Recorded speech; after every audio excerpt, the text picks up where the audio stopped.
Hello everyone, welcome to Siddhi Punjab. तो आज इस वीडियो ਵਿੱਚ we are going to discuss the current affairs that are relevant for 4th and 5th of July ਤੁਹਾਡੇ civil services ਦਾ examination ਵਿੱਚ ਜਿਹੜੇ ਕੰਮ ਆ ਸਕਦੇ ਨੇ।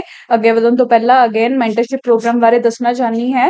ਅਸੀਂ ਸਾਡੀ ਵੈਬਸਾਈਟ ਤੇ ਤੁਸੀਂ ਜਾ ਕੇ siddhipunjab.com ਤੇ ਜਾ ਕੇ ਸਾਡੇ ਸਾਰੇ ਜਿਹੜੇ ਕੋਰਸਿਸ ਰਨ ਕਰ ਰਹੇ ਨੇ ਉਹ ਤੁਸੀਂ ਚੈੱਕ ਕਰ ਸਕਦੇ ਹੋ। Even GS course we are providing, ਤੁਹਾਨੂੰ ਕੋਈ ਵੀ ਇਨਫੋਰਮੇਸ਼ਨ ਚਾਹੀਦੀ ਹੈ regarding any course or any assistance, any query you have with regard to preparation for civil services examination, PPSC null related, UPSC null related, you can anytime message us at this number. We are there to help you. If you want to talk to the ranker herself, she'll be there also to give you assistance of all types.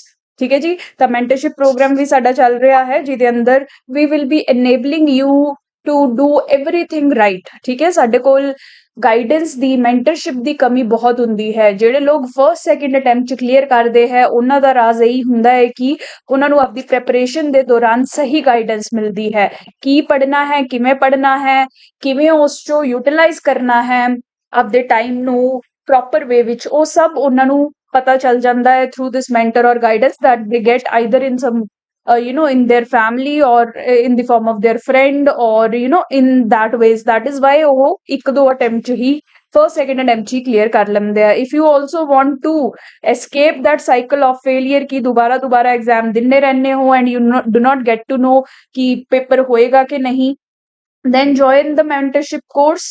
I'll be there to help you all।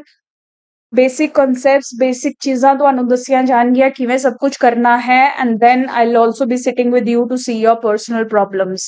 ਅਗਰ ਤੁਸੀਂ ਮਿਹਨਤ ਕਰੋਗੇ ਤਾਂ ਮੇਰੀ guidance ਨਾਲ ਤੁਸੀਂ definitely next year exam clear ਕਰ ਸਕਦੇ ਹੋ। So do not think much, enroll for the program now। you will get the link on the website also and in the description box also। ਜਾਂ ਤੁਸੀਂ ਸਾਨੂੰ message ਵੀ ਕਰ ਸਕਦੇ ਹੋ, will be there to assist you। Right, let's see the topics. ਇਹ ਚਾਰ important topics ਅੱਜ ਆਪਾਂ ਡਿਸਕਸ ਕਰਨ ਵਾਲੇ हैं। India Myanmar issues, border issues पे आर्टिकल आया है। We will see this in detail, although article च कुछ नहीं सी बट मैं ਤੁਹਾਡੇ ਲਈ इंडिया म्यांमार ਦੇ बॉर्डर इशूज ਜਿਹੜਾ ਇੰਪੋਰਟੈਂਟ ਟੌਪਿਕ ਹੈ ਆਪਣੇ GS3 ਸਿਕਿਉਰਿਟੀ ਲਈ and even GS2 international relation point of View ਤੋਂ। ਤਾਂ ਇਹ ਥੋੜੇ ਪੁਆਇੰਟਸ ਮੈਂ ਤੁਹਾਡੇ ਨਾਲ ਡਿਸਕਸ ਕਰਾਂਗੀ। ਦੈਨ ਪੈਡੀ ਸਟ੍ਰॉ ਮੈਨੇਜਮੈਂਟ, ਜਿਹਨੂੰ ਆਪਾਂ ਪਰਾਲੀ ਸਾੜਨ ਦਾ ਆਪਾਂ ਕਹਿੰਦੇ ਆ ਬਹੁਤ ਵੱਡਾ ਇਸ਼ੂ ਚੱਲ ਰਿਹਾ ਹੈ ਇੰਡੀਆ ਵਿੱਚ এনवायरमेंट ਨੂੰ ਲੈ ਕੇ, ਉਹਦੇ ਨਾਲ ਰਿਲੇਟਡ ਹੀ ਪੰਜਾਬ ਗਵਰਨਮੈਂਟ ਨੇ ਇੱਕ ਇਨੀਸ਼ੀਏਟਿਵ ਸੋਚਿਆ ਹੈ ਕੱਢਣ ਦਾ, ਇਹਦੇ ਬਾਰੇ ਦੇਖ ਲਵਾਂਗੇ। ਦੈਨ ਚੰਡੀਗੜ੍ਹ ਦੇ ਵਾਸਤੇ ਲੜਾਈ, ਦੇਖੋ ਹਰਿਆਣਾ ਤੇ ਪੰਜਾਬ ਵਿੱਚ ਤਾਂ ਆਪਾਂ ਸੁਣਦੇ ਹੀ ਰਹੇ ਹਾਂ ਬਟ ਹੁਣ ਇਹ ਲੜਾਈ ਜਿਹੜੀ ਹੈ ਹਿਮਾਚਲ ਤੇ ਪੰਜਾਬ ਵਿੱਚ ਵੀ ਰੂਪ ਲੈ ਰਹੀ ਹੈ। ਤਾਂ ਆਪਾਂ ਇਹਦੇ ਬਾਰੇ ਵੀ ਥੋੜਾ ਜਿਹਾ ਦੇਖ ਲਵਾਂਗੇ। ਮੇਨਸ 'ਚ ਕੁਐਸਚਨ ਆ ਸਕਦਾ ਹੈ, ਨਵਾਂ ਐਂਗਲ ਬਣ ਸਕਦਾ ਹੈ ਅਗਰ ਇਹ ਜਿਹੜੀ ਟਗ ਆਫ ਵਾਰ ਹੈ ਜਿਹਨੂੰ ਕਿਹਾ ਜਾ ਰਿਹਾ ਹੈ, ਅਗਰ ਦਿਸ ਕੀਪਸ ਔਨ ਗੋਇੰਗ ਔਨ ਤਾਂ ਇਹ ਆਪਣੇ ਐਗਜ਼ਾਮ ਲਈ ਹੋਰ ਇੰਪੋਰਟੈਂਟ ਬਣ ਜਾਏਗੀ। ਅੱਜ ਤਾਂ ਆਪਾਂ ਥੋੜੀ ਜਿਹੀ ਇੰਟਰੋਡਕਸ਼ਨ ਹੀ ਦੇਖਾਂਗੇ about it, right. And then finally France 'ਚ ਤੁਸੀਂ ਦੇਖ ਰਹੇ ਹੋ ਕਿ ਕਾਫੀ ਰਾਈਟਿੰਗ ਹੋ ਰਹੀ ਹੈ, ਵਾਇਲੈਂਸ ਹੋ ਰਹੀ ਹੈ। ਕਾਰਨ ਕਿਆ ਹੈ, ਰੇਸਿਜ਼ਮ ਇੰਨੀ ਜ਼ਿਆਦਾ ਕਿਉਂ ਹੈ ਇਹਨਾਂ ਕੰਟਰੀਜ਼ ਵਿੱਚ, ਇਹ ਸਭ ਨਾਲ ਰਿਲੇਟਡ ਇਹ ਆਰਟੀਕਲ ਹੈ। So we will see that society ਦੇ ਪਾਰਟ ਲਈ, ਮੇਨਸ ਦੇ ਪਾਰਟ ਲਈ ਰੇਸਿਜ਼ਮ ਜਿਹੜਾ ਹੈ ਇੰਪੋਰਟੈਂਟ ਟੌਪਿਕ ਹੈ even for your essay and all. ਠੀਕ ਹੈ ਜੀ, ਲੈਟਸ ਸਟਾਰਟ। फर्स्ट टॉपिक है इंडिया म्यांमार बॉर्डर इश्यूज। ठीक है, as I told you border issues से आर्टिकल आया सी, आर्टिकल च कुछ इंपॉर्टेंट नहीं है but the border issues that India and Myanmar are facing वो इंपॉर्टेंट है। सो फर्स्ट ऑफ ऑल तो ਤੁਹਾਨੂੰ ਆਇਡੈਂਟੀਫਾਈ ਕਰਨਾ ਹੈ ਕਿ म्यांमार ਹੈ ਕਿੱਥੇ। Myanmar is a country that is lying here north east ਦੇ ਏਰੀਆ ਵਿੱਚ म्यांमार ਦਾ ਇੰਡੀਆ ਨਾਲ ਬਾਰਡਰ ਸ਼ੇਅਰ ਹੁੰਦਾ ਹੈ। ਇਫ ਯੂ ਸੀ ਤਾਂ ਪੂਰੀ ਬਾਰਡਰ ਲੈਂਥ ਜਿਹੜੀ ਹੈ ਸਾਡੀ 1700 ਕਿਲੋਮੀਟਰ ਹੈ, ਕਾਫੀ ਲੰਬਾ ਬਾਰਡਰ ਹੈ, ਰਾਈਟ ਨਾ। ਹੁਣ ਕਾਫੀ ਸਾਰੇ ਇਸ਼ੂਜ਼ ਆ ਰਹੇ ਆਪਾਂ ਨੂੰ म्यांमार ਨਾਲ ਆਪਦਾ ਬਾਰਡਰ ਮੈਨੇਜ ਕਰਨ ਚ, ਜਿਵੇਂ ਦਾ ਬਾਰਡਰ ਇਜ਼ ਵੈਰੀ ਲੌਂਗ। ਪਹਿਲੀ ਗੱਲ ਤਾਂ ਇੰਨੇ ਲੌਂਗ ਬਾਰਡਰ ਤੇ ਏਡੀ ਲੰਬੀ ਫੋਰਸ ਰੱਖਣਾ, ਆਪਣੇ ਲਈ ਸੋਲਜਰਸ ਡਿਪਲੋਏ ਕਰਨਾ ਇੱਕ ਕਾਫੀ ਚੈਲੰਜਿੰਗ ਟਾਸਕ ਹੋ ਜਾਂਦਾ ਹੈ। ਦੈਨ ਟੈਰੇਨ, ਕਾਫੀ ਡਿਫਿਕਲਟ ਟੈਰੇਨ ਹੈ ਇੱਥੇ, ਕਾਫੀ ਘਨੇ ਜੰਗਲ ਹੈ, ਰਿਵਰਸ ਫਲੋ ਹੁੰਦੀਆਂ ਹੈ, ਡੀਪ ਵੈਲੀਜ਼ ਹੈ। ਤਾਂ ਕਹਿਣ ਦਾ ਮਤਲਬ ਹੈ ਇੰਨਾ ਟਫ ਜੋਗ੍ਰਾਫੀ ਹੈ ਇਸ ਏਰੀਆ ਦੀ ਕਿ ਅਗਰ ਆਪਣੀ ਫੋਰਸਿਸ ਇੱਥੇ ਜਾਣਾ ਵੀ ਚਾਹਣਗੀਆਂ ਆਪਣੀ ਸਿਕਿਉਰਿਟੀ ਲਈ ਤਾਂ ਉਹਨਾਂ ਨੂੰ ਕਾਫੀ ਚੈਲੰਜਸ ਫੇਸ ਕਰਨੇ ਪੈਂਦੇ ਹੈ ਅਗੇਨ ਇੰਡੀਆ ਨੂੰ ਆਪਦਾ म्यांमार ਨਾਲ ਬਾਰਡਰ ਮੈਨੇਜ ਕਰਨ ਵਿੱਚ। ਡਿਫਿਕਲਟ ਟੈਰੇਨ ਹੋਣ ਕਰਕੇ ਕਾਫੀ ਇਸ਼ੂਜ਼ ਫੇਸ ਕਰਨੇ ਪੈਂਦੇ ਆ। ਰੋਡਸ ਵੀ ਪ੍ਰੋਪਰ ਇੱਥੇ ਨਹੀਂ ਬਣ ਸਕਦੀਆਂ, ਕਮਿਊਨੀਕੇਸ਼ਨ ਨੈਟਵਰਕਸ ਵੀ ਨਹੀਂ ਹੈ। ਤਾਂ ਕਿਸੇ ਦਿਨ ਅਗਰ ਆਪਣੀ ਆਰਮੀ ਨੇ ਉੱਥੇ ਜਾਣਾ ਹੈ ਕਿਸੇ ਇਮੀਡੀਏਟ ਸਿਚੁਏਸ਼ਨ ਵਿੱਚ ਜਾਂ for guarding our interest, it will be very difficult. ਠੀਕ ਹੈ ਜੀ। ਉਸ ਤੋਂ ਬਾਅਦ ਅਗਲਾ ਮੇਜਰ ਇਸ਼ੂ ਹੈ ਇੰਡੀਆ ਮਾਇਨਮਾਰ ਬਾਰਡਰ ਤੇ ਇੰਸਰਜੈਂਸੀ। ਠੀਕ ਹੈ, ਇੰਸਰਜੈਂਸੀ क्या ਹੁੰਦੀ ਹੈ ਕਿ ਆਪਣੇ ਇੰਡੀਆ ਦੇ ਲੋਕ ਹੀ ਹੈ ਜੋ ਇੰਡੀਆ ਤੋਂ ਅਲੱਗ ਹੋਣਾ ਚਾਹੁੰਦੇ ਹੈ, ਆਪਦਾ ਇੰਡੀਪੈਂਡੈਂਟ ਦੇਸ਼ ਜਾਂ ਆਪਦਾ ਇੰਡੀਪੈਂਡੈਂਟ ਆਈਡੈਂਟਿਟੀ ਰੀਜਨ ਚਾਹੁੰਦੇ ਨੇ। ਠੀਕ ਹੈ ਜੀ। ਤਾਂ ਨਾਰਥ ਈਸਟ ਚ ਦੇਖੋ ਪੁਰਾਣੇ ਸਮੇਂ ਤੋਂ ਹੀ ਕਾਫੀ ਇੰਸਰਜੈਂਸੀ ਚੱਲਦੀ ਰਹੀ ਹੈ। 1950s ਤੋਂ ਹੀ ਇਹ ਲੋਕ ਸਮਝਦੇ ਹੈ ਕਿ ਇਹ ਇੰਡੀਆ ਨਾਲ ਇੰਨੇ ਲਿੰਕਡ ਨਹੀਂ ਹੈ and they have been demanding separate state, separate political entity for themselves. ਤਾਂ ਨਾਗਾਜ਼ ਹੋਣ, ਮੀਜ਼ੋਜ਼ ਹੋਣ, ਇਹ ਡਿਫਰੈਂਟ ਟਾਈਪ ਦੇ ਇੰਸਰਜੈਂਟ ਗਰੁੱਪਸ ਦਾ ਇੰਸਰਜੈਂਸੀ ਬਣੀ ਰਹਿੰਦੀ ਹੈ। ਹੁਣ ਇਹ ਇੰਸਰਜੈਂਟਸ ਕਿਆ ਕਰਦੇ ਨੇ, ਜਿਹੜੇ ਲੋਕ ਇੰਸਰਜੈਂਸੀ ਵਿੱਚ ਇਨਵੋਲਵਡ ਨੇ, ਇਹ ਬਹੁਤ ਵਾਰ ਇੰਡੀਆ ਵਿੱਚ, ਇੰਡੀਆ ਦੇ ਏਰੀਆ ਵਿੱਚ, ਨਾਗਾਲੈਂਡ ਵਗੈਰਾ ਵਿੱਚ ਅਟੈਕ ਕਰਕੇ they cross the border and go into Myanmar territory. ਠੀਕ ਹੈ ਜੀ। ਤਾਂ ਮਤਲਬ ਇੰਸਰਜੈਂਟਸ ਜਿਹੜੇ ਹੈ ਆਪਣੇ ਪੋਰਸ ਲੌਂਗ ਬਾਰਡਰ ਦਾ ਫਾਇਦਾ ਉਠਾਉਂਦੇ ਨੇ, ਸਿਕਿਉਰਿਟੀ ਫੋਰਸਿਸ ਤੋਂ ਬਚਣ ਲਈ ਮਾਇਨਮਾਰ ਵੱਲ ਕ੍ਰੋਸ ਓਵਰ ਕਰ ਜਾਂਦੇ ਨੇ। ਹੁਣ ਇੰਡੀਅਨ ਫੋਰਸਿਸ ਕੁਝ ਨਹੀਂ ਕਰ ਸਕਦੀਆਂ ਕਿਉਂਕਿ ਮਾਇਨਮਾਰ ਦਾ ਬਾਰਡਰ ਸ਼ੁਰੂ ਹੋ ਗਿਆ। ਜਿੰਨੇ ਤੱਕ ਮਾਇਨਮਾਰ ਗਵਰਨਮੈਂਟ ਕੋਆਪਰੇਟ ਨਹੀਂ ਕਰੇਗੀ, ਇੰਡੀਆ ਕੁਝ ਵੀ ਨਹੀਂ ਕਰ ਪਾਏਗਾ। ਸੋ ਇੰਸਰਜੈਂਸੀ ਦੀ ਪ੍ਰੋਬਲਮ ਕਾਫੀ ਗ੍ਰੇਵ ਹੋ ਜਾਂਦੀ ਹੈ ਕਿਉਂਕਿ ਇਹ ਕਿੰਨੇ ਵੀ ਅਟੈਕ ਕਰੀ ਜਾਣ, ਇੰਡੀਆ ਇਹਨਾਂ ਨੂੰ ਫੜ ਨਹੀਂ ਪਾਉਂਦਾ। ਇਹ ਜਲਦੀ ਇਹ ਟੈਰੇਨ ਤੋਂ ਜਿਨ੍ਹਾਂ ਬਾਰੇ ਇਹਨਾਂ ਨੂੰ ਕਾਫੀ ਪਤਾ ਹੁੰਦਾ ਹੈ, ਬਟ ਆਪਣੇ ਫੋਰਸਿਸ ਜਿਹੜੀਆਂ ਕਿ ਜਗ੍ਹਾ ਤੋਂ ਆਈਆਂ ਹੁੰਦੀਆਂ, ਕੋਈ ਜੰਮੂ ਤੋਂ ਹੈ, ਕੋਈ ਪੰਜਾਬ ਤੋਂ ਹੈ, ਕੋਈ ਕੇਰਲਾ ਤੋਂ ਹੈ, ਉਹਨਾਂ ਨੂੰ ਤਾਂ ਇਸ ਜਗ੍ਹਾ ਦੀ ਜੀਓਗ੍ਰਾਫੀ ਦਾ ਨਹੀਂ ਪਤਾ। ਬਟ ਜਿਹੜੇ ਇੰਸਰਜੈਂਟਸ ਹੈ ਉਹ ਇਹੀ ਜਗ੍ਹਾ ਦੇ ਰਹਿਣ ਵਾਲੇ ਵਾਸੀ ਨੇ, so they are very much familiar with the terrain and geography of this area. ਤਾਂ ਉਹ ਈਜ਼ੀਲੀ ਐਸਕੇਪ ਕਰ ਜਾਂਦੇ ਨੇ, where as our forces are not able to catch them। ਤਾਂ ਇਸੇ ਲਈ ਇੰਸਰਜੈਂਸੀ ਕਾਫੀ ਸੀਰੀਅਸ ਲੈਵਲ ਲੈਂਦੀ ਰਹਿੰਦੀ ਹੈ ਇਸ ਏਰੀਆ 'ਚ every now and then. Even now ਜਿਹੜਾ ਤੁਸੀਂ ਮਨੀਪੁਰ 'ਚ ਕਨਫਲਿਕਟ ਦੇਖ ਰਹੇ ਹੋ ਦੋ ਟ੍ਰਾਈਬਲ ਗਰੁੱਪਸ ਦੇ ਵਿੱਚ, ਉਸ ਵਿੱਚ ਵੀ ਇੰਸਰਜੈਂਟਸ ਜਿਹੜੇ ਹੈ ਇਨਸਟੇਬਿਲਿਟੀ ਕ੍ਰੀਏਟ ਕਰਨ ਦੀ ਕੋਸ਼ਿਸ਼ ਕਰ ਰਹੇ ਨੇ ਐਂਡ ਅਗੇਨ ਉਹ ਮਾਇਨਮਾਰ ਵੱਲ ਨੂੰ ਭੱਜ ਜਾਂਦੇ ਆ ਅਗਰ ਇੰਡੀਅਨ ਸਿਕਿਉਰਿਟੀ ਫੋਰਸਿਸ ਉਹਨਾਂ ਨੂੰ ਨੈਪ ਕਰਨ ਦੀ ਕੋਸ਼ਿਸ਼ ਵੀ ਕਰਦੀਆਂ ਨੇ। ਠੀਕ ਹੈ ਜੀ। ਨੈਕਸਟ ਇੰਪੋਰਟੈਂਟ ਇਸ਼ੂ ਹੈ ਡਰਗ ਟ੍ਰੈਫਿਕਿੰਗ ਦਾ। ਠੀਕ ਹੈ, ਡਰਗ ਟ੍ਰੈਫਿਕਿੰਗ ਪੰਜਾਬ 'ਚ ਤੁਹਾਨੂੰ ਪਤਾ ਹੈ ਕਿ ਕਿੰਨਾ ਵੱਡਾ ਇਸ਼ੂ ਹੈ, ਰਾਈਟ। ਡਰਗ ਟ੍ਰੈਫਿਕਿੰਗ ਦਾ ਪੂਰੇ ਦੁਨੀਆ ਵਿੱਚ ਸਪੈਸ਼ਲੀ ਇੰਡੀਆ ਨਾਲ ਰਿਲੇਟਡ ਦੋ ਵਲਨਰੇਬਲ ਪੁਆਇੰਟਸ ਨੇ। ਇੱਕ ਨੂੰ ਕਿਹਾ ਜਾਂਦਾ ਹੈ 골ਡਨ ਕ੍ਰੀਸੈਂਟ, ਇੱਕ ਨੂੰ ਕਿਹਾ ਜਾਂਦਾ ਹੈ 골ਡਨ ਟ੍ਰਾਇੰਗਲ।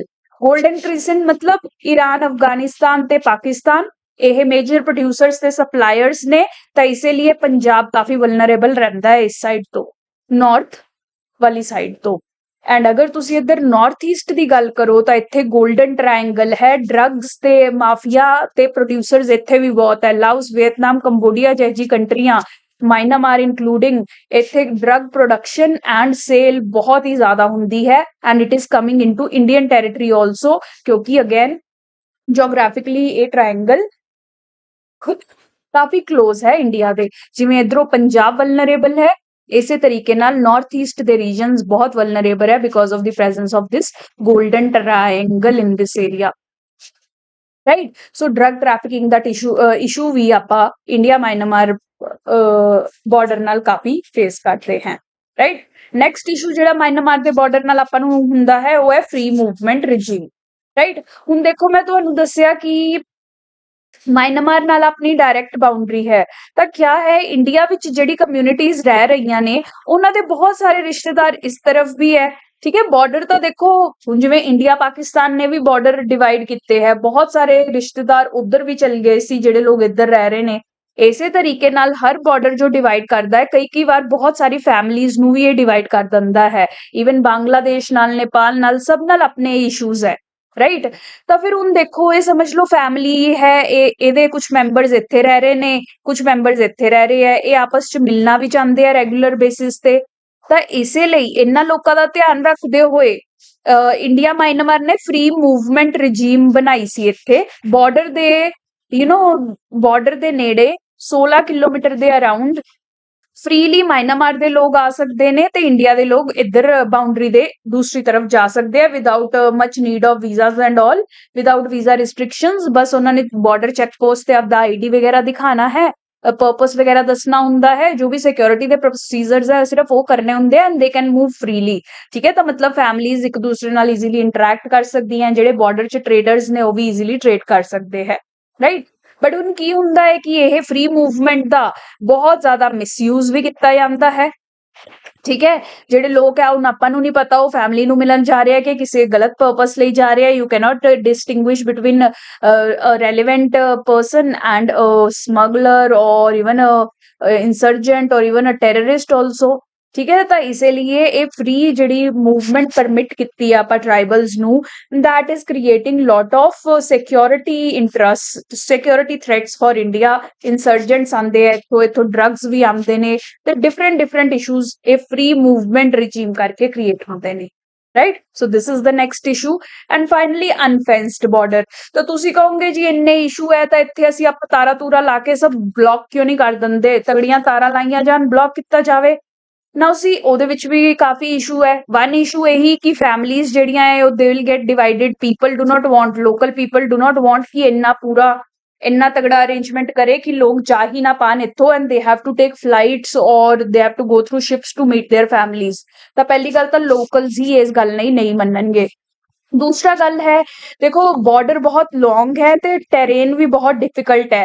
ਹਰ ਜਗ੍ਹਾ ਤੇ ਫੈਂਸਿੰਗ ਕਰਨਾ ਤੇ ਉਹਨੂੰ ਗਾਰਡ ਕਰਨਾ ਪੋਸੀਬਲ ਨਹੀਂ ਹੁੰਦਾ। ਠੀਕ ਹੈ, ਤੁਸੀਂ ਫੈਂਸ ਤਾਂ ਲਾ ਦੋਗੇ, ਫੈਂਸ ਨੂੰ ਕੱਟਿਆ ਵੀ ਤਾਂ ਜਾ ਸਕਦਾ ਹੈ, ਤਾਂ ਫੈਂਸ ਦੀ ਧਿਆਨ ਰੱਖਣ ਲਈ ਪੈਟਰੋਲਿੰਗ ਵੀ ਚਾਹੀਦੀ ਹੁੰਦੀ ਹੈ ਫੋਰਸਿਸ ਦੁਆਰਾ, ਰਾਈਟ। ਤਾਂ ਫਿਰ ਉਹ ਪੈਟਰੋਲਿੰਗ ਲਈ ਨਾ ਸਾਡੇ ਕੋਲ ਇੰਨੀ ਜ਼ਿਆਦਾ ਆਰਮੀ ਨੂੰ ਆਪਾਂ ਸਟੇਸ਼ਨ ਕਰ ਸਕਦੇ ਹਾਂ ਉੱਥੇ, ਤੇ ਨਾ ਹੀ ਆਪਣਾ ਮਤਲਬ ਰਿਸੋਰਸਿਸ ਵੇਸਟ ਹੁੰਦੇ ਆ ਨਾ, ਮਨੀ ਮੈਨ ਪਾਵਰ ਤੁਹਾਡਾ ਵੇਸਟ ਹੋ ਰਿਹਾ ਹੈ, ਰਾਈਟ। ਤਾਂ ਇਸੇ ਲਈ ਕਾਫੀ ਲੰਬਾ ਬਾਰਡਰ ਅਨਫੈਂਸਡ ਤੇ ਪੋਰਸ ਰਹਿੰਦਾ ਹੈ। ਪੋਰਸ ਦਾ ਮਤਲਬ ਜਿੱਥੋਂ ਕੋਈ ਵੀ ਨਿਕਲ ਕੇ ਆ ਸਕਦਾ ਹੈ, ਬਿਕੋਜ਼ ਇਟ ਇਜ਼ ਅਨਗਾਰਡਡ, ਅਨਪੈਟਰੋਲਡ ਔਰ ਅਨਫੈਂਸਡ। ਤਾਂ ਇਸ ਪੋਰਸ ਬਾਰਡਰ ਕਰਕੇ ਹੀ ਇਲੀਗਲ ਐਕਟੀਵਿਟੀਜ਼, ਟ੍ਰਾਂਸਨੈਸ਼ਨਲ ਕ੍ਰਾਈਮ, ਇਹੋ ਜਿਹੀ ਚੀਜ਼ਾਂ ਬਹੁਤ ਕੁਝ ਹੁੰਦੀਆਂ ਨੇ। ਠੀਕ ਹੈ, ਡਰੱਗਸ ਦਾ ਟ੍ਰੇਡ, ਠੀਕ ਹੈ, ਟ੍ਰਾਂਸਨੈਸ਼ਨਲ ਕ੍ਰਾਈਮ 'ਚ ਬਹੁਤ ਕੁਝ ਆਉਂਦਾ ਹੈ।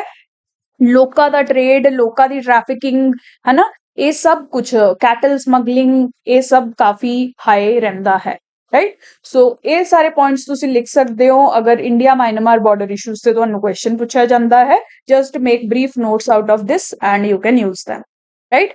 ਇਹ ਜ਼ਿਆਦਾ ਡਿਟੇਲ ਇਸ ਲਈ ਦਿੱਤੀ ਹੁੰਦੀ ਹੈ ਮੈਨੇ ਕਿਉਂਕਿ you are reading these topics for first time. ਤੁਹਾਨੂੰ ਪੂਰਾ ਅੰਡਰਸਟੈਂਡ ਕਰਨ ਲਈ ਪੂਰਾ ਸੈਂਟੈਂਸ ਪੜ੍ਹਨਾ ਪੜੇਗਾ, but when you are actually going to write, just write the key points, drug trafficking kind of, because of the golden triangle, right, like that। ठीक है जी, ਹੌਲੀ ਸਮਝ ਆ ਜਾਏਗਾ। you can join the mentorship program also, ਉਸ 'ਚ ਅਸੀਂ ਇਹੀ ਟੈਕਨੀਕਸ ਡਿਟੇਲ ਵਿੱਚ ਦੱਸਣ ਵਾਲੇ ਹਾਂ, right। ਨੈਕਸਟ ਟੌਪਿਕ ਹੈਗਾ 350 crore plan for paddy straw management, right. ਜਿਵੇਂ ਕਿ ਪਰਾਲੀ ਸਾੜਨ ਦਾ ਕਾਫੀ ਇਸ਼ੂ ਰਹਿੰਦਾ ਹੈ ਪੰਜਾਬ ਵਿੱਚ, ਤਾਂ ਉਹਨੂੰ ਮੈਨੇਜ ਕਰਨ ਲਈ, ਸਟਬਲ ਬਰਨਿੰਗ ਨੂੰ ਮੈਨੇਜ ਕਰਨ ਲਈ, ਜਿਹੜਾ ਸਟ੍ਰॉ ਹੁੰਦਾ ਹੈ ਉਹਨੂੰ ਆਲਟਰਨੇਟਿਵ ਵੇਜ਼ 'ਚ ਯੂਜ਼ ਕਰਨ ਲਈ ਪੰਜਾਬ ਦੇ ਐਗਰੀਕਲਚਰ ਮਿਨਿਸਟਰ ਨੇ ਕਿਹਾ ਹੈ ਕਿ ਅਸੀਂ 350 ਕਰੋੜ ਰੁਪਇਆ ਜਿਹੜਾ ਹੈ ਐਲੋਕੇਟ ਕਰਾਂਗੇ specifically to deal with this straw of paddy crop. ਠੀਕ ਹੈ, ਤਾਂ ਇਹਨੂੰ ਆਲਟਰਨੇਟਿਵ ਵੇਜ਼ 'ਚ ਜਿਵੇਂ ਕਿ ਇਹਨੂੰ ਬਾਇਓਫਿਊਲ ਦੀ ਤਰ੍ਹਾਂ ਕਨਵਰਟ ਕੀਤਾ ਜਾ ਸਕਦਾ ਹੈ, ਮੈਨਿਓਰ ਦੀ ਤਰ੍ਹਾਂ ਯੂਜ਼ ਕੀਤਾ ਜਾ ਸਕਦਾ ਹੈ, ਜਾਂ any other ways in which it can be use, ਉਸ 'ਚ ਕਨਵਰਟ ਹੋਏਗਾ rather then burning it on the field. ਤਾਂ ਇਸੇ ਲਈ 350 ਕਰੋੜ ਦਿੱਤਾ ਜਾਏਗਾ। ਜਿਵੇਂ ਕਿ ਕੋਆਪਰੇਟਿਵ ਸੁਸਾਇਟੀਜ਼ ਨੂੰ ਆਪਾਂ ਪੈਸਾ ਦੇਤਾ ਕਿ ਕਿਸਾਨ ਤੋਂ ਸਟ੍ਰॉ ਇਕੱਠਾ ਕਰੋ, ਕਿਸਾਨ ਨੂੰ ਥੋੜਾ ਬਹੁਤਾ ਪੈਸਾ ਦਿਓ ਉਹਦੇ ਲਈ, and then you create biofuel out of this, ਤੇ ਉਹ ਬਾਇਓਫਿਊਲ ਕ੍ਰੀਏਟ ਕਰਨ ਲਈ ਤੁਹਾਨੂੰ ਸਬਸਿਡੀ ਦਿੱਤੀ ਜਾਏਗੀ।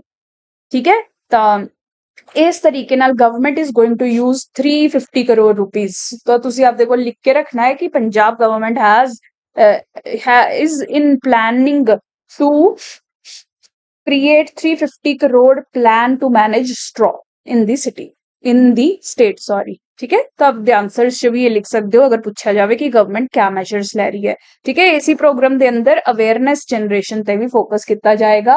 फार्मर्स ਨੂੰ ਇਹ ਪਤਾ ਹੀ ਨਹੀਂ ਹੁੰਦਾ ਕਿ ਉਹਨਾਂ ਦੇ ਸਟਬਲ ਬਰਨ ਕਰਨ ਨਾਲ ਕਿੰਨਾ ਜ਼ਿਆਦਾ এনवायरमेंट ਨੂੰ ਨੁਕਸਾਨ ਹੋ ਰਿਹਾ ਹੈ।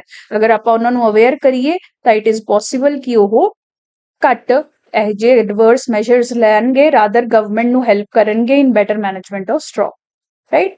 ਨੈਕਸਟ ਹੈ tug of war over Chandigarh. As I told you ਕਿ ਦੇਖੋ 1966 ਵਿੱਚ ਪੰਜਾਬ ਸਟੇਟ ਜਿਹੜੀ ਹੈ ਕਾਫੀ ਹਿੱਸਿਆਂ ਵਿੱਚ ਟੁੱਟ ਗਈ ਸੀ। ਹਰਿਆਣਾ ਐਂਡ ਹਿਮਾਚਲ ਦੋ ਨਵੀਂ ਸਟੇਟਸ ਬਣ ਕੇ ਆਈਆਂ ਸੀ, ਰਾਈਟ। ਇਸ ਲਈ ਤੁਸੀਂ ਦੇਖੋ ਪੰਜਾਬ ਰੀਆਰਗੇਨਾਈਜੇਸ਼ਨ ਐਕਟ 1966 ਦੇ ਥਰੂ, ਇਸ ਲਾਅ ਦੇ ਥਰੂ ਪੰਜਾਬ ਦੀ ਡਿਵੀਜ਼ਨ ਹੋਈ ਸੀ, ਜਿਹਦੇ ਨਾਲ ਦੋ ਨਵੀਆਂ ਸਟੇਟਸ ਬਣ ਕੇ ਆਈਆਂ। ਨਾਓ ਜਦੋਂ ਇਹ ਸਟੇਟਸ ਬਣੀਆਂ ਸੀ ਤਾਂ ਪੰਜਾਬ ਦੇ ਸਾਰੇ ਰਿਸੋਰਸਿਸ, ਜਿਵੇਂ ਕਿ ਪਾਣੀ ਹੋ ਗਿਆ, ਪੈਸਾ ਹੋ ਗਿਆ, ਲੈਂਡ ਹੋ ਗਿਆ, everything was divided amongst these three states। ਠੀਕ ਹੈ ਜੀ। ਹੁਣ ਹਿਮਾਚਲ ਪ੍ਰਦੇਸ਼ ਇਹੀ ਕਹਿ ਰਿਹਾ ਹੈ ਕਿ ਇਸ ਐਕਟ ਦੇ ਅਕੋਰਡਿੰਗ ਸਾਨੂੰ ਚੰਡੀਗੜ੍ਹ ਦਾ ਆਲਮੋਸਟ 7% ਹਿੱਸਾ ਮਿਲਿਆ ਸੀ। ਠੀਕ ਹੈ, ਇਸ ਐਕਟ ਦੇ ਅਕੋਰਡਿੰਗ ਚੰਡੀਗੜ੍ਹ ਦਾ 7% ਹਿੱਸਾ ਸਾਡੇ ਕੋਲ ਆਣਾ ਚਾਹੀਦਾ ਹੈ, right. Whatever is written in that act that makes them liable। ਤਾਂ ਇਸੇ ਲਈ ਕਹਿ ਰਹੇ ਨੇ ਕਿ ਹਿਮਾਚਲ ਪ੍ਰਦੇਸ਼ ਹੁਣ ਕਲੇਮ ਕਰ ਰਿਹਾ ਹੈ ਕਿ ਚੰਡੀਗੜ੍ਹ ਦਾ ਇੰਨਾ ਹਿੱਸਾ ਦਾ ਘੱਟੋ ਘੱਟ ਸਾਨੂੰ ਰਾਈਟ ਹੋਣੇ ਚਾਹੀਦੇ ਆ, ਇੰਨੇ ਹਿੱਸੇ ਤੇ ਸਾਡੀ ਬਿਲਡਿੰਗਸ ਹੋਣ, ਸਾਡਾ ਓਨਰਸ਼ਿਪ ਜਿਹੜੀ ਹੈ ਹਿਮਾਚਲ ਪ੍ਰਦੇਸ਼ ਗਵਰਨਮੈਂਟ ਕੋਲ ਆਵੇ over the lands of Chandigarh. So now Chandigarh ਦੇ ਉੱਤੇ ਪੰਜਾਬ ਤੇ ਹਿਮਾਚਲ ਦੀ ਵੀ ਲੜਾਈ ਚੱਲ ਪਈ ਹੈ। ਆਪਾਂ ਅਜੇ ਤੱਕ ਹਰਿਆਣਾ ਤੇ ਪੰਜਾਬ ਦੀ ਸੁਣਦੇ ਸੀ, ਇਸੀलिए ਦੇਖੋ ਕਾਮਨ ਕੈਪੀਟਲ ਹੈ ਹਰਿਆਣਾ ਤੇ ਪੰਜਾਬ ਦੀ, ਕਿਉਂਕਿ ਜੋ ਸੈਂਟਰ ਹੈ they wanted to resolve this dispute, ਤਾਂ ਉਹਨਾਂ ਨੇ ਚੰਡੀਗੜ੍ਹ ਨੂੰ ਕਾਮਨ ਕੈਪੀਟਲ ਬਣਾਤਾ ਸੀ ਹਰਿਆਣਾ ਤੇ ਪੰਜਾਬ ਦਾ। ਉਹਨਾਂ ਦਾ ਤਾਂ ਇਸ਼ੂ ਚਲੋ ਫੇਰ ਵੀ ਸੈਟਲਡ ਹੈ, ਇੰਨਾ ਆਪਾਂ ਹੁਣ ਨਹੀਂ ਦੇਖਦੇ ਰੋਲਾ, ਬਟ ਹੁਣ ਐਚਪੀ ਨੇ ਵੀ ਕਲੇਮ ਕਰਨਾ ਸ਼ੁਰੂ ਕਰ ਦਿੱਤਾ ਹੈ ਚੰਡੀਗੜ੍ਹ ਨੂੰ। ਠੀਕ ਹੈ, ਤਾਂ ਇਸ ਤੇ ਅਗਰ ਇਸ ਟੌਪਿਕ ਤੇ ਹੋਰ ਡਿਵੈਲਪਮੈਂਟਸ ਆਉਣਗੀਆਂ ਤਾਂ it will B quite important. ਹਜੇ ਲਈ ਅਗਰ ਇੱਥੇ ਹੀ ਮਾਮਲਾ ਠੰਡਾ ਹੋ ਜਾਂਦਾ ਹੈ ਤਾਂ ਓਬਵੀਅਸਲੀ ਯਾਦ ਹੀ ਨਹੀਂ ਰਹਿਣਾ ਕਿਸੇ ਐਗਜ਼ਾਮੀਨਰ ਨੂੰ ਕਿ ਇਹ ਇਸ਼ੂ ਵੀ ਆਇਆ ਸੀ, ਰਾਈਟ। ਫਾਈਨਲੀ ਫਰਾਂਸ ਚ ਦੇਖੋ ਕਾਫੀ ਜ਼ਿਆਦਾ ਰਾਈਟਿੰਗ ਹੋ ਰਹੀ ਹੈ, ਜਗ੍ਹਾ ਜਗ੍ਹਾ ਤੇ ਅੱਗ ਲਗਾਈ ਜਾ ਰਹੀ ਹੈ, ਲੋਕ ਪ੍ਰੋਟੈਸਟ ਕਰ ਰਹੇ ਨੇ। ਕਿਉਂ? ਦੇਖੋ ਅਗੇਨ ਉਹੀ ਹੋਇਆ ਹੈ, ਬਲੈਕਸ ਦੇ ਅਗੇਂਸਟ ਕਾਫੀ ਸਾਰੀ ਡਿਸਕ੍ਰਿਮੀਨੇਸ਼ਨ ਰਹਿੰਦੀ ਹੈ, ਚਾਹੇ ਯੂਐਸਏ ਹੋਵੇ, ਚਾਹੇ ਯੂਰੋਪੀਅਨ ਕੰਟਰੀਆਂ ਹੋਣ ਜਿਵੇਂ ਕਿ ਬ੍ਰਿਟਨ, ਫਰਾਂਸ, ਇਹ ਸਾਰੀ ਜਗ੍ਹਾ। ਕਿਉਂ? ਕਿਉਂਕਿ ਦੇਖੋ ਪੁਰਾਣੇ ਜ਼ਮਾਨੇ 'ਚ ਤੁਸੀਂ ਵਰਲਡ ਹਿਸਟਰੀ ਵੀ ਪੜ੍ਹਨੀ ਹੈ, ਬਹੁਤ ਇੰਪੋਰਟੈਂਟ ਹੈ ਪੀਪੀਐਸਸੀ ਦੇ ਐਗਜ਼ਾਮ ਲਈ, ਤਾਂ ਉਸ 'ਚ ਤੁਸੀਂ ਪੜ੍ਹੋਗੇ ਕਿ ਸਲੇਵ ਟ੍ਰੇਡ ਇੱਕ ਬਹੁਤ ਚੱਲਦਾ ਸੀ, ਜਿਹਦੇ ਵਿੱਚ ਇਹ ਜਿਹੜੇ ਗੋਰੇ ਆਪਾਂ ਕਹਿੰਦੇ ਆ, ਗੋਰੇ ਮੈਂ ਪਰਪਸਫੁਲੀ ਯੂਜ਼ ਕਰ ਰਹੀ ਹਾਂ ਤਾਂ ਕਿ ਤੁਸੀਂ ਕਨਸੈਪਟ ਸਮਝ ਸਕੋ। ਤਾਂ ਜਿਹੜੇ ਗੋਰੇ ਲੋਕ ਹੈ, ਜਿਹੜੇ ਵਾਈਟਸ ਹੈ, they used to buy black people from the continent of Africa। They used to buy blacks from Africa and they used to deploy them as slaves in their plantations, ਇਹਨਾਂ ਦੀ ਐਗਰੀਕਲਚਰ ਚ ਜਾਂ even in their industries, mines ਵਗੈਰਾ ਜਗ੍ਹਾ ਜਗ੍ਹਾ ਤੇ ਇਹਨਾਂ ਨੂੰ as a slaves use ਕਰਦੇ ਸੀ, ਰਾਈਟ। ਤਾਂ ਉੱਥੋਂ ਤੋਂ ਹੀ ਇਹ ਵਾਈਟ ਤੇ ਬਲੈਕ ਦਾ ਡਿਸਟਿੰਕਸ਼ਨ ਕਾਫੀ ਜ਼ਿਆਦਾ ਰੇਜ਼ ਹੋ ਗਿਆ ਹੈ। ਇਸ ਵਰਡ ਚ ਵੈਸਟਰਨ ਵਰਡ ਵਿੱਚ ਰੇਸਿਜ਼ਮ ਕਾਫੀ ਜ਼ਿਆਦਾ ਹਾਈ ਹੈ, ਜਿਵੇਂ ਆਪਣੇ ਇੰਡੀਆ ਵਿੱਚ ਕਾਸਟ ਦਾ ਚੱਕਰ ਕਾਫੀ ਜ਼ਿਆਦਾ ਰਹਿੰਦਾ ਹੈ, ਛੂਆ-ਛੂ ਤੇ ਕਾਫੀ ਜ਼ਿਆਦਾ ਇੰਡੀਆ 'ਚ ਪ੍ਰੈਵਲੈਂਟ ਹੈ। ਪੰਜਾਬ ਵਿੱਚ ਤਾਂ ਤੁਸੀਂ ਫੇਰ ਵੀ ਘੱਟ ਦੇਖੋਗੇ, ਬਟ ਅਗਰ ਤੁਸੀਂ ਥੋੜੀ under developed states Bihar UP 'ਚ ਜਾਓ ਤਾਂ ਕਾਸਟ ਦੇ ਬੇਸਿਸ ਤੇ ਕਾਫੀ ਜ਼ਿਆਦਾ ਡਿਸਟਿੰਕਸ਼ਨ ਹੁੰਦੀ ਹੈ। ਠੀਕ ਹੈ, ਐਵੇਂ ਹੀ ਵੈਸਟਰਨ ਵਰਲਡ ਵਿੱਚ ਰੇਸਿਜ਼ਮ ਕਾਫੀ ਜ਼ਿਆਦਾ ਪਾਈ ਜਾਂਦੀ ਹੈ। ਇੰਡੀਅਨਸ ਨੂੰ ਜਿਵੇਂ ਉਹ they do not see in very good light, Africans ਨੂੰ ਵੀ they do not see in very good lights. ਠੀਕ ਹੈ, ਕਿਉਂਕਿ as a slave they have been using us also and more so Africans. ਤਾਂ ਇਸੇ ਲਈ ਬਲੈਕਸ ਦੇ against ਕਾਫੀ discrimination ਹੁੰਦੀ ਰਹਿੰਦੀ ਹੈ, ਚਾਹੇ ਤੁਸੀਂ ਯੂਐਸਏ ਵਿੱਚ ਦੇਖੋ, ਯੂਐਸਏ 'ਚ ਵੀ ਪੁਲਿਸ ਦੇ ਹੱਥੋਂ ਕਾਫੀ ਬਲੈਕਸ ਜਿਹੜੇ ਆ ਮਾਰੇ ਗਏ ਹੈ। ਇਸੇ ਤਰੀਕੇ ਨਾਲ ਹੁਣ ਫਰਾਂਸ 'ਚ ਵੀ ਇਹੀ ਹੋਇਆ ਹੈ ਕਿ ਇੱਕ ਪੁਲਿਸਮੈਨ ਨੇ ਫਰਾਂਸ ਦੇ ਇੱਕ ਪੁਲਿਸਮੈਨ ਨੇ 17 ਸਾਲ ਦੇ ਅਲਜੀਰੀਅਨ ਬॉय ਨੂੰ, Algeria is in Africa, a country of African continent, boy ਨੂੰ ਸ਼ੂਟ ਕਰ ਦਿੱਤਾ for some reason, right. Now ਹੁਣ ਸਾਰੀ ਕੰਟਰੀ ਸਪੈਸ਼ਲੀ ਬਲੈਕਸ ਜਿਹੜੇ ਹੈ ਇੱਥੇ ਕਾਫੀ ਪ੍ਰੋਟੈਸਟ ਕਰ ਰਹੇ ਨੇ, ਅਟੈਕਸ ਕਾਊਂਟਰ ਅਟੈਕਸ ਵੀ ਹੋ ਰਹੇ ਨੇ ਕਿ ਇਸ ਤਰੀਕੇ ਦੀ ਘਟਨਾਵਾਂ ਕਿਉਂ ਹੋ ਰਹੀਆਂ ਹੈ। This is not the first instance. ਅਗਰ ਤੁਸੀਂ ਡਾਟਾ ਦੇਖੋ ਤਾਂ ਫਰਾਂਸ 'ਚ ਇਹ ਜਿਹੀਆਂ 13 ਸ਼ੂਟਿੰਗਸ ਸਿਰਫ ਪਿਛਲੇ ਸਾਲ ਵਿੱਚ ਰਿਪੋਰਟ ਕਰ ਦਿੱਤੀਆਂ ਗਈਆਂ ਨੇ, ਜਿਸ 'ਚ ਰੇਸ ਦੇ ਬੇਸਿਸ ਤੇ ਕਿਲਿੰਗ ਹੋਣ ਦਾ ਇੰਸਟੈਂਸ ਜਾਂ ਪ੍ਰੂਫ ਪਾਇਆ ਗਿਆ ਹੈ, ਰਾਈਟ। ਇਹ ਤੁਸੀਂ ਯੂਐਸਏ 'ਚ ਦੇਖੋ, ਬਲੈਕ ਲਾਈਵਸ ਮੈਟਰ ਬਹੁਤ ਵੱਡੀ ਇੱਕ ਮੁਹਿੰਮ ਚੱਲੀ ਸੀ ਟਰੰਪ ਦੇ ਟਾਈਮ ਵਿੱਚ। ਉਸ ਟਾਈਮ ਤੇ ਵੀ ਇਹਨਾਂ ਨੇ ਆਈ ਕਾਂਟ ਬਰੀਥ ਤੁਸੀਂ ਸਲੋਗਨ ਸੁਣਿਆ ਹੋਏਗਾ। ਯੂਐਸਏ ਦੇ ਪੁਲਿਸਮੈਨ ਨੇ ਇੱਕ ਬੰਦੇ ਨੂੰ, ਇੱਕ ਬਲੈਕ ਅਫਰੀਕਨ ਨੂੰ ਬੰਦੀ ਬਣਾ ਲਿਆ ਸੀ for breaking some they had some apprehension about that man, ਤੇ ਉਹਦੇ ਗਲੇ ਤੇ ਉਹਨਾਂ ਨੇ ਇੰਨੀ ਦੇਰ ਲੱਤ ਰੱਖੀ ਹੀ kept saying that I cannot breathe, I cannot breathe, I can't breathe, I can't breathe, but still ਉਹ ਪੁਲਿਸ ਵਾਲੇ ਨੇ ਆਪਦੀ ਲੱਤ ਨਹੀਂ ਚੁੱਕੀ। As a result that man died. ਉਹਨਾਂ ਦਾ ਨਾਮ ਸੀ ਜਾਰਜ ਫਲੋਇਡ। ਇਹ ਬਹੁਤ ਹੀ ਫੇਮਸ ਇੰਸਟੈਂਸ ਹੈ। If you want to read more ਤਾਂ ਜਾਰਜ ਫਲੋਇਡ ਇੰਸਟੈਂਸ ਬਾਰੇ ਦੇਖ ਵੀ ਸਕਦੇ ਹੋ ਤੁਸੀਂ ਥੋੜਾ ਜਿਹਾ ਗੂਗਲ ਕਰਕੇ। ਤਾਂ ਸੇਮ ਹੀ ਇੰਸਟੈਂਸ ਹੁਣ ਫਰਾਂਸ 'ਚ ਦੇਖਿਆ ਗਿਆ ਹੈ, ਇਸੇ ਲਈ ਕਾਫੀ ਸਾਰੀ ਵਾਇਲੈਂਸ ਹੋ ਰਹੀ ਹੈ, ਰਾਈਟ। ਤਾਂ ਸੋਸਾਇਟੀ ਦੇ ਪਾਰਟ ਵਿੱਚ GS1 ਦੇ ਵਿੱਚ ਇੰਟਰਸਟੇਟ, ਇਹ ਗਲਤੀ ਨਾਲ ਲਿਖਿਆ ਹੈ, GS1 ਦੇ ਵਿੱਚ ਸੋਸਾਇਟੀ ਵਿੱਚ ਰੇਸਿਜ਼ਮ ਤੇ ਤੁਹਾਨੂੰ ਕੁਐਸਚਨ ਆ ਸਕਦੇ ਨੇ। there you can use such as you know as example ਕਿ ਕਿਵੇਂ ਵਰਲਡ ਲੈਵਲ ਤੇ ਇਹ ਜਿਹੀ ਡਿਸਕ੍ਰਿਮੀਨੇਟਰੀ ਐਕਟੀਵਿਟੀਜ਼ ਦੇਖੀਆਂ ਜਾ ਰਹੀਆਂ ਨੇ, ਰਾਈਟ। ਬਾਕੀ ਬੇਸਿਕਸ ਜਦੋਂ ਤੁਸੀਂ ਰੇਸਿਜ਼ਮ ਤੇ ਪੜੋਗੇ it will be more clear, right? That is all for this discussion. If you have any doubts or queries, just connect with us at 883-760-4500. Thank you so much for joining.